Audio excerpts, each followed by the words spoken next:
Pisas hoopt op hulp uit Nederland. Gisteren was er een persconferentie met minister-president Rob Jetten van Nederland samen met de Curaçaose minister-president Gilmar Pik-Pisas. En daarbij heeft Curaçao aangegeven dat ze voor hulp in de probleemwijken naar Nederland kijken. Pisas wil gebruik maken van Nederlandse kennis, maar zei tijdens de persconferentie dat er ook naar Nederland wordt gekeken voor financiële bijdrage. Premier Rob Jetten zei daarna dat Nederland zeker wil helpen, maar vooral met expertise, dat de hulp niet financieel zou zijn.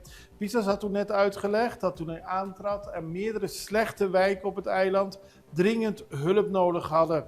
Hij gaf aan, toen hij opgroeide in Soto, was er ook hulp voor die wijk en dat heeft hem goed geholpen voor de rest van zijn leven. Door meerdere tegenslagen heeft Curaçao geld moeten uitgeven aan noodsituaties. Is er minder geld nu voor de wijken, terwijl dat volgens Pisas heel belangrijk is. Daarom wordt er naar Nederland gekeken. En Jetten die gaf aan, het is heel interessant, we kijken welke uitdagingen er liggen. We hebben kennis en expertise en daarmee zullen we ook helpen. Daadwerkelijk geld voor armoedebestrijding, dat zal niet snel worden gegeven. Maar later in deze uitzending hebben we nog meer hierover in een